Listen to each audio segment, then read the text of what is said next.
the apex predator.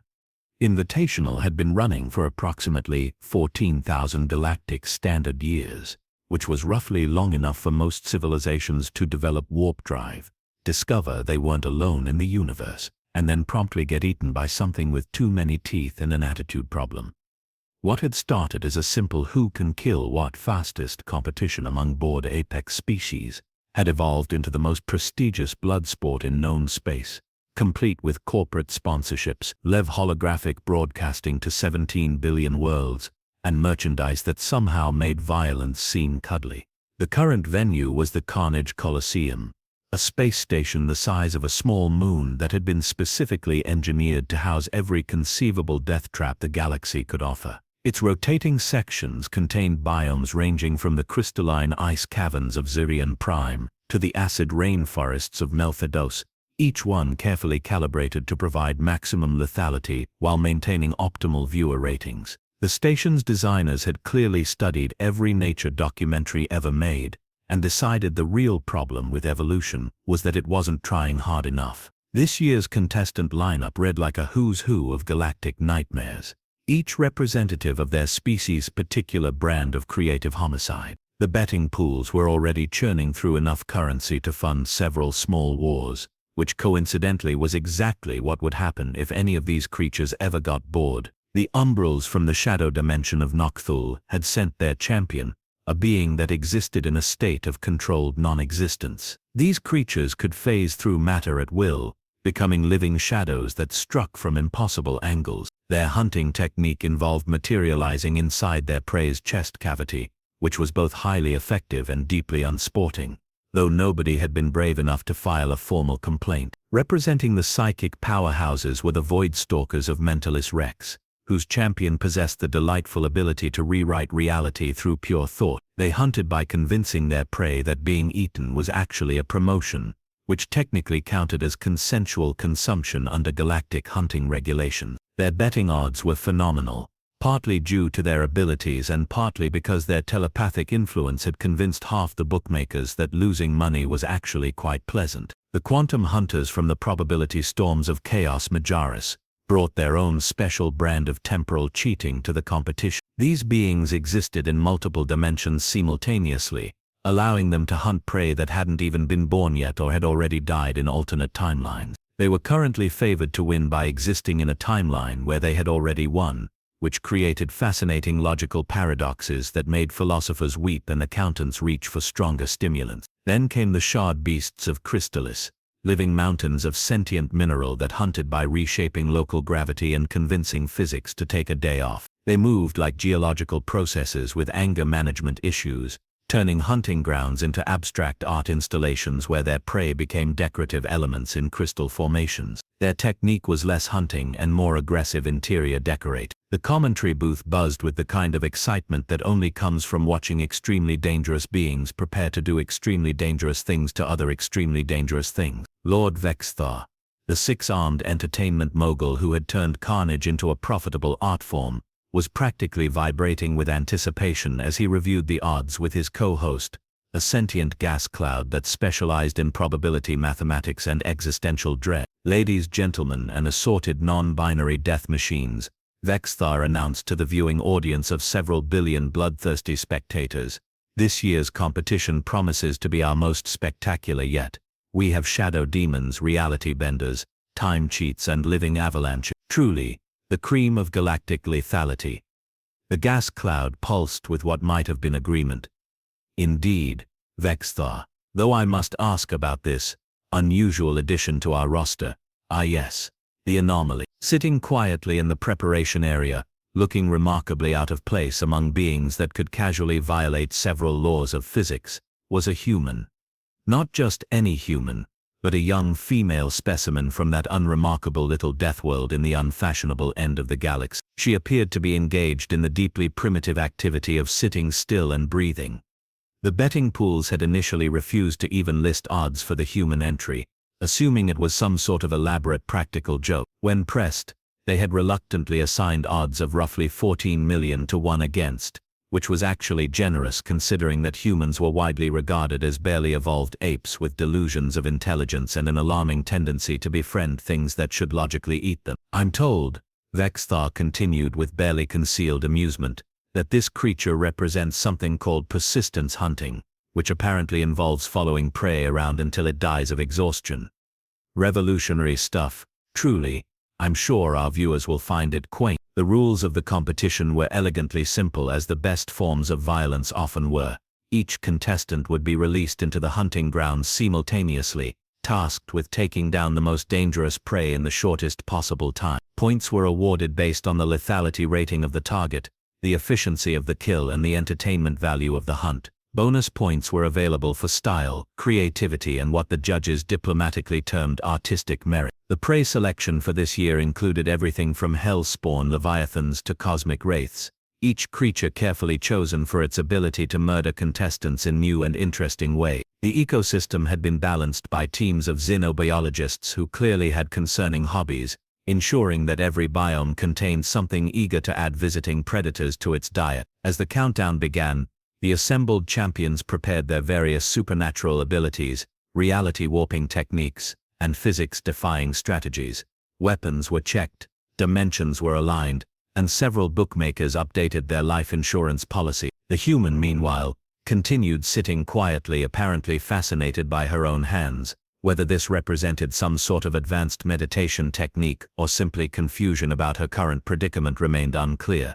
Either way, the smart money was already writing her obituary. After all, what could one primitive Deathworlder possibly do against the universe's most sophisticated killing machines? The starting klaxon echoed through the Carnage Coliseum with the subtlety of a dying star, signaling the beginning of what promised to be the most entertainingly one-sided massacre in competitive hunting history. Across 17 billion worlds, viewers settled in with their preferred beverages and snack foods, ready to witness the systematic dismantling of various apex predators by other more apexy predators. The umbral champion immediately dissolved into living shadow, becoming a dark stain that flowed across surfaces like spilled ink with murderous intent. Spectators tracking its movement through specialized sensors watched as it navigated the twisted geometry of the Nightmare Maze, a biome designed by beings who clearly felt that standard three-dimensional space was insufficiently hostile. The Void Stalker phased partially out of reality, its crystalline form becoming translucent as it tapped into the psychic resonance of the hunting grounds. Waves of telepathic energy rippled outward as it began mapping the minds of every living creature within a 12-kilometer radius, cataloging their fears, desires, and most efficient methods of termination. Meanwhile, the Quantum Hunter had already begun existing in 17 different probability states simultaneously, each version pursuing a different potential prey through various temporal loops. Observers needed specialized equipment to track which version was currently winning, losing, or had accidentally erased itself from causality. The Shard Beast, being a living mountain with the patience of geological processes, began the slow work of fundamentally restructuring local space-time. Gravity twisted into impossible configurations as crystalline formations erupted from surfaces that had been perfectly normal moments before. Its hunting technique resembled less a chase and more a hostile takeover of physics itself, and the human sat down, not in any particularly strategic location, mind you, not on high ground that would provide tactical advantage, or near cover that might offer protection from the various reality-warping monstrosities currently rearranging the fundamental nature of existence around her. She simply found a relatively flat spot in what appeared to be a standard temperate forest biome, and sat. Fascinating tactical decision, Vexthar commented to his gaseous co-host, his tone suggesting he found it about as fascinating as watching paint dry in a vacuum. Perhaps this represents some sort of advanced human strategy we're too sophisticated to understand. The gas cloud rippled with what might have been skeptical amusement, or perhaps the creature has simply malfunctioned. I understand primitive species sometimes experience what they call existential crises when confronted with their own inadequacy. Minutes ticked by with all the urgency of continental drift. The Umbral had already located and was currently terrorizing a pack of razor-claw stalkers, creatures that existed primarily to make other creatures question their life choices. The Void Stalker had convinced a family of psychic bears that being hunted was actually a spiritual experience they should embrace with gratitude and proper seasoning. The human remained seated, occasionally tilting her head as if listening to something the sophisticated sensor arrays couldn't detect. Sometimes she would shift slightly, adjusting her position by perhaps a few centimeters. Revolutionary stuff, clearly. I'm getting reports, Vexthar announced with barely contained glee, that betting houses across the galaxy are now offering odds on how long our human contestant will survive once something actually notices her. Current favorites include 13 seconds and long enough to scream. The entertainment value was undeniable, though perhaps not in the way the organizers had intended. Viewer ratings actually spiked as audiences became morbidly fascinated by the spectacle of a creature so thoroughly out of its depth that it had apparently given up before starting. Social media across the galaxy buzzed with memes featuring the motionless human, most of them involving captions about meditation, surrender, and the various stages of existential acceptance.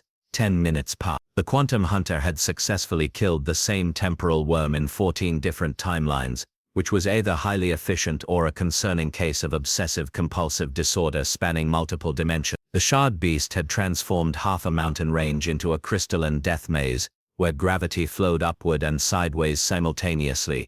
The human adjusted her breathing pattern slightly. Perhaps, suggested the gas cloud, the creature is employing some sort of hibernation strategy. I understand some primitive species enter dormant states when faced with insurmountable challenges, or Vexthar replied with mounting excitement, it's simply frozen in terror, which, considering the circumstances, would actually be the most intelligent response we've seen from its species to date. 15 minutes. The Umbral had perfected the art of killing things by materializing inside their central nervous systems, a technique that was both highly effective and guaranteed to generate noise complaints from cleaning crews. The Void Stalker had moved on to convincing an entire ecosystem that participating in its own destruction was actually a form of environmental activism.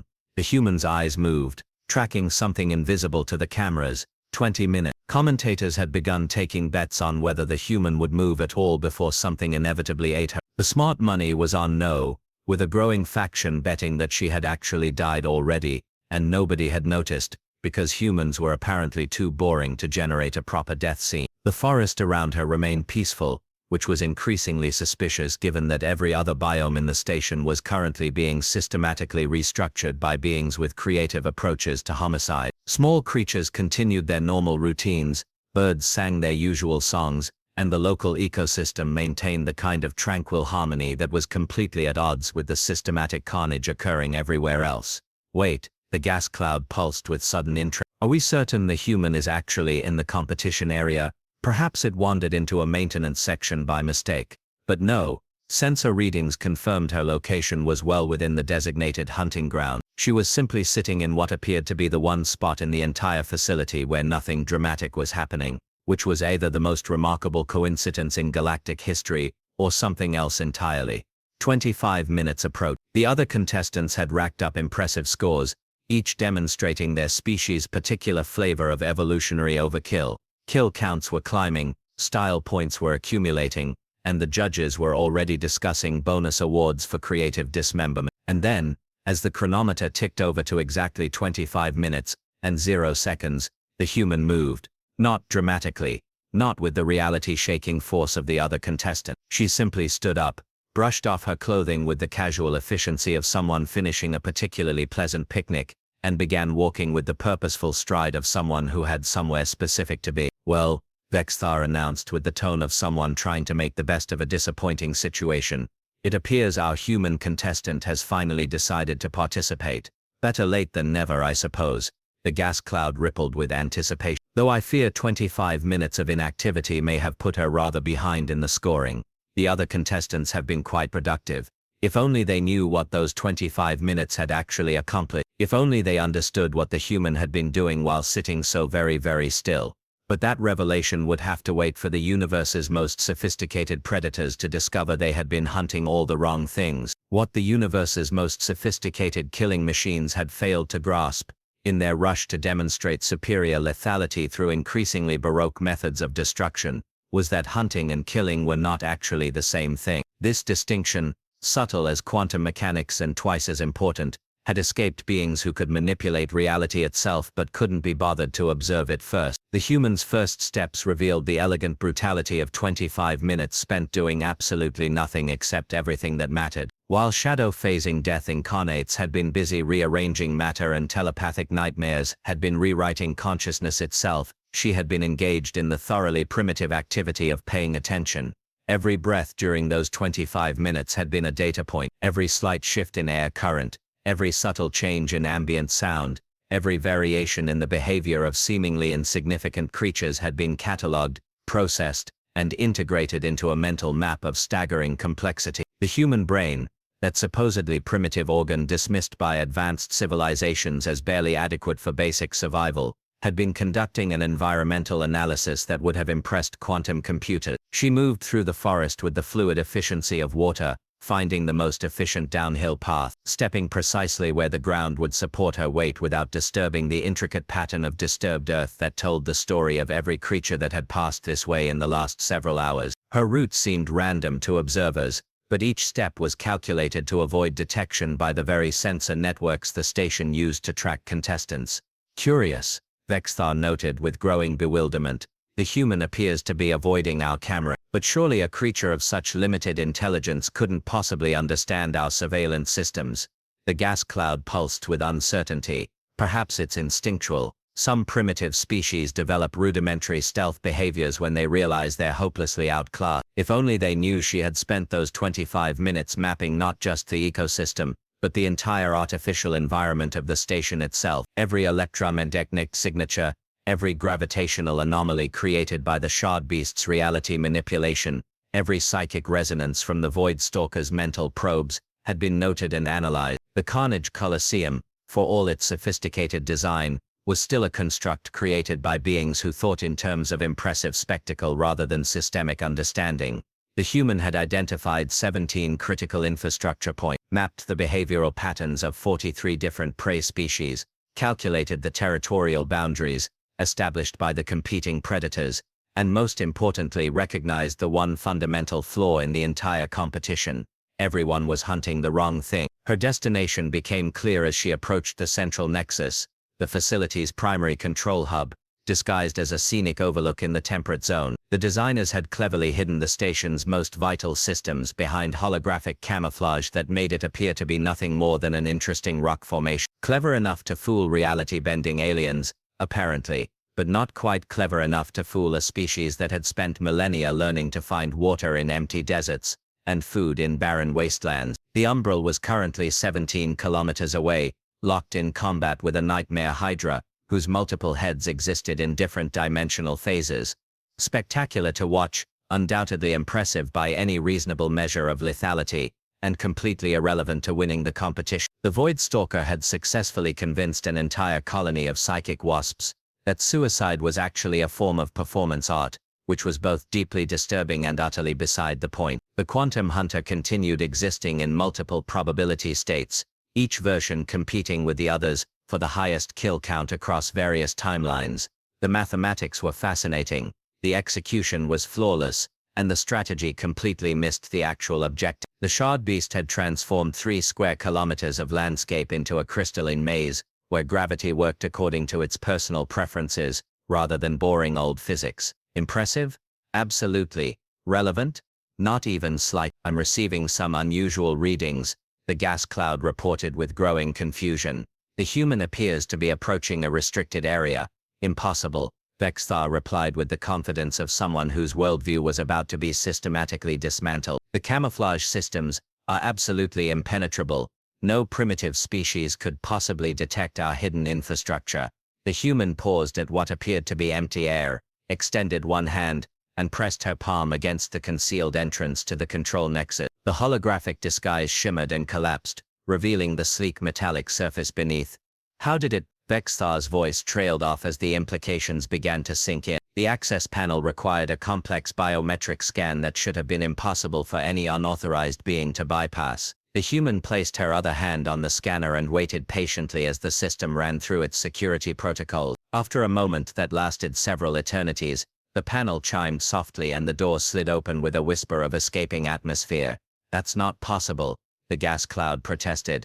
The security systems are calibrated to recognize only authorized personnel. How could a primitive creature possibly? The answer was both elegant and horrifying. The human had spent 25 minutes analyzing every electromagnetic signal emanating from the facility, including the specific biometric signatures of authorized personnel as they went about their duties. Her nervous system, that supposedly inadequate biological network, had been mapping and memorizing patterns that the station's own security systems couldn't detect. She stepped inside the control nexus as alarms began sounding throughout the facility. Emergency protocols activated as the station's artificial intelligence tried to comprehend how an unauthorized being had penetrated systems designed to be absolutely impregnable. The central command chamber revealed the true scope of the Carnage Coliseum's operations, thousands of displays showing every biome, every creature, every contestant, all monitored and controlled from this single location. The entire competition was managed by a sophisticated network that could manipulate environments, relocate creatures, and even adjust the fundamental properties of local spacetime to ensure maximum entertainment value. The human moved to the primary control console with the confidence of someone who had spent 25 minutes learning to read a language written in electromagnetic frequencies and quantum fluctuation. Her fingers moved across interfaces she had never seen before, accessing systems she technically shouldn't understand, guided by pattern recognition abilities that evolution had spent millions of years perfecting. Security teams to the central nexus immediate. Vexthar's voice had lost all traces of amusement. We have a containment breach. But containment was no longer the issue. The issue was that the supposedly primitive creature from the unremarkable Deathworld had just gained control of the most sophisticated hunting ground in galactic history, and she was about to teach the universe's apex predators the difference between hunting for sport and hunting to win. The first sign that something had gone catastrophically wrong with the natural order of the universe was when gravity stopped working properly in the shard beast's domain. The crystalline titan, in the middle of reshaping local spacetime into a more aesthetically pleasing configuration, suddenly found itself subject to the inconvenient reality of standard physics. Its carefully constructed crystal maze collapsed with the satisfying sound of several tons of expensive minerals discovering what down meant. Across the facility, similar reversals began cascading through every biome with the inexorable efficiency of falling dominoes. The Umbral's shadow phasing abilities flickered and failed as the dimensional interfaces were systematically shut down. The Void Stalker's telepathic connection to its prey dissolved as psychic amplifiers went offline. The Quantum Hunter found itself unceremoniously collapsed into a single probability state, existing in only one timeline like some sort of amateur. What's happening? Vexthar demanded as his control room erupted in chaos. Status displays flashed ominous warnings while technicians scurried between consoles like panicked insects. Why are all our systems failing? The gas cloud had condensed itself into a more compact form, which was apparently its species' equivalent of nervous fidgeting. The systems aren't failing, Vexthar, they're being controlled. The human has somehow gained access to our primary command network. Through the facility's internal cameras, they watched the impossible sight of a supposedly primitive creature, navigating advanced alien technology with the casual competence of someone operating a particularly user-friendly kitchen appliance. Her fingers moved across holographic interfaces with the precision of a concert pianist, each gesture triggering cascading changes throughout the massive station. The truth was both elegantly simple and profoundly disturbing. While the galaxy's most sophisticated predators had been busy demonstrating their individual superiority, the human had been studying the system that made their performance possible. Every sensor network, every environmental control, every safety protocol had been mapped, analyzed, and ultimately subverted by a brain that specialized in finding patterns in chaos and exploiting weaknesses in seemingly invulnerable systems. Attention, contestants, the human's voice echoed through the facility's communication system, with the cheerful tone of someone announcing a minor schedule change. The rules of the competition have been updated. You are now the Umbral, trapped in solid form for the first time in several millennia, discovered that being unable to phase through matter made one remarkably vulnerable to the pack of hellspawn leviathans that had been herded into its location through some creative environmental manipulation. The shadow creature's confused attempts to dissolve into non-existence were met with the implacable reality of physics working exactly as intended. The Void Stalker found itself surrounded by the very psychic wasps it had been tormenting,